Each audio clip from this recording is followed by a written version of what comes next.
Forex ട്രേഡില് നമുക്ക് demo അക്കൗണ്ടിൽ എല്ലാവർക്കും ഭയങ്കരമായിട്ട് പ്രോഫിറ്റ് കിട്ടുന്നുണ്ട്, ലൈവ് അക്കൗണ്ടിൽ പോകുമ്പോൾ കയ്യിൽ നിന്ന് പോകുന്നുണ്ട് എന്ന് പറയുന്നുണ്ട്. അതിന് മെയിൻ ആയിട്ട് ഒരുപാട് റീസൺസ് ഉണ്ടെങ്കിലും മേജറായിട്ട് 2 റീസൺസ് ഉണ്ട്. ഒന്ന്, നമ്മൾ യൂസ് ചെയ്യുന്ന ബ്രോക്കർ, അതായത് ഇപ്പം ബ്രോക്കേഴ്സിന് സ്പ്രെഡ് എന്ന് പറഞ്ഞൊരു സാധനം ഉണ്ട്, അവരെ കുഞ്ഞ് കമ്മീഷൻ എടുക്കുന്ന ട്രേഡിൽ. അപ്പോൾ ചില ബ്രോക്കേഴ്സിന് ഡെമോയില് സ്പ്രെഡ് കാൽക്കുലേറ്റ് ചെയ്യില്ല, ലൈവില് മാത്രമേ കമ്മീഷൻ കാൽക്കുലേറ്റ് ചെയ്യുള്ളൂ, ഈ സ്പ്രെഡ് കാൽക്കുലേറ്റ് ചെയ്യില്ല. അപ്പോൾ എന്ത് സംഭവിക്കുന്നത്, ഡെമോയില് ട്രേഡ് ഇടുന്ന സമയത്ത് നമുക്ക് 0-0 സ്റ്റാർട്ട് ചെയ്യും, അല്ലെങ്കിൽ പ്രോഫിറ്റിൽ അങ്ങ് സ്റ്റാർട്ട് ചെയ്യും. അടിപൊളി എന്നുള്ള ലെവലിൽ നമ്മൾ അതേ എക്സ്പീരിയൻസ് വെച്ചിട്ട് ലൈവിലേക്ക് പോകുമ്പോഴത്തേക്ക് എന്താവും, ട്രേഡ് ഇടുമ്പോൾ തന്നെ അത് മൈനസിലേക്കാണ്, ലോസിലേക്കാണ് സ്റ്റാർട്ട് ചെയ്യുക, മൈനസ് സ്റ്റാർട്ട് ചെയ്യുക. അപ്പോഴത്തേക്ക് നമുക്ക് പെട്ടെന്ന് ഒരു കൈവറ ഉണ്ടാവും അല്ലെ.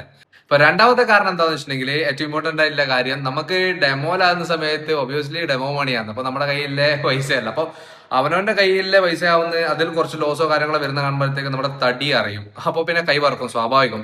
അപ്പോൾ ഉദാഹരണത്തിന് നമ്മളിപ്പോൾ ഒരു ട്രേഡ് ഇടും, നമുക്ക് ജസ്റ്റ് ഒന്ന് മനസ്സിലാക്കാൻ വേണ്ടിയിട്ട് നമുക്ക് ഒരു ട്രേഡ് ഇവിടുന്ന് ഇട്ടു, നമ്മൾ ടാർഗറ്റ് ഇവിടെ വെച്ചു, ബൈ ട്രേഡ്, പിന്നെ SL ഇവിടെ വെച്ചു. അപ്പൊ നമ്മൾ എന്തായാലും ഒറ്റയ്ക്ക് ഇങ്ങനെ കുത്തനെ കയറി പോകാനുള്ള ചാൻസ് വളരെ കുറവല്ലേ. അപ്പോൾ എന്തിരുന്നാലും മെല്ലെ ഒന്ന് അനങ്ങി $1, $2, $3, ഇപ്പൊ നമുക്ക് $100 ടാർഗറ്റ് ഉള്ളതെന്ന് വിചാരിച്ചോ, നമ്മൾ എന്താക്കും കുറച്ചൊരു $2, $3, $4, $5 എത്തിയാൽ ചിലപ്പോൾ ഒന്ന് മൈനസിലേക്ക് ചേർങ്ങനെ പോവാം, SL എത്തില്ല. എന്നാൽ പോലും നമ്മൾ എന്താകും, ടാർഗറ്റ് ആകാൻ വേണ്ടി നമുക്ക് ഇങ്ങനെ ഒരുമാതിരി ഒരു മുദ്രയൊക്കെ മുട്ടുന്ന പോലത്തെ ചിലപ്പോൾ ഫീലൊക്കെ ഉണ്ടാവും പേടിച്ചിട്ട്.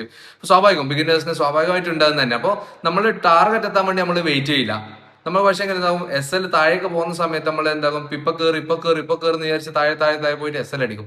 ടാർഗറ്റ് അടിക്കാൻ നമ്മൾ വെയിറ്റ് ചെയ്യില്ല, SL അടിക്കാൻ വെയിറ്റ് ചെയ്യും. അപ്പോൾ 100 ടാർഗറ്റിലെ സമയത്ത് നമ്മൾ എന്താകും, ചെറുങ്ങനെ ഒന്ന് കുറച്ചൊരു $2, $3, $4 പ്രോഫിറ്റ് ആകുമ്പോൾ തന്നെ പേടിച്ചിട്ട് ചിലപ്പോൾ നമ്മൾ എന്താകും, ഇമോഷൻ നമ്മളെ കൊണ്ട് അത് ക്ലോസ് ചെയ്യിപ്പിക്കും. അപ്പോൾ ഇതിനുള്ള സൊല്യൂഷൻ എന്ന് വെച്ചാൽ ഒരൊറ്റ സൊല്യൂഷൻ മാത്രമേ ഉള്ളൂ. നമ്മളെ ആ ഒരു ഇപ്പൊ യൂസ് ചെയ്യുന്ന സ്ട്രാറ്റജിയിൽ അത്രയും വിശ്വാസമുണ്ട്, നല്ല വർക്കിംഗ് ആയിട്ടുള്ള സ്ട്രാറ്റജിയാണ് കയ്യിലുള്ളത്.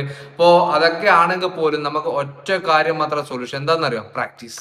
നമ്മൾ പ്രാക്ടീസ്, വേറെ ഒന്നും തന്നെ സൊല്യൂഷൻ ഇല്ല. നമ്മൾ നല്ല സ്ട്രാറ്റജി കയ്യിലുണ്ട്, എല്ലാ കാര്യങ്ങളും എനിക്കറിയാം എങ്കിൽ പോലും പ്രാക്ടീസ് ഇല്ല എങ്കിൽ നമ്മൾ ഡ്രൈവിംഗ് ലൈസൻസ് പോക്കറ്റിലിട്ടിട്ട് ഡ്രൈവ് ചെയ്യാണ്ട് വെറുതെ വീട്ടിലിരിക്കുന്ന പോലെ ഉണ്ടാവുക. കാരണം റോഡിൽ ഇറങ്ങിയിട്ട് നമുക്ക് ലോങ് ഡ്രൈവ് പോകാൻ വേണ്ടി പറ്റില്ല.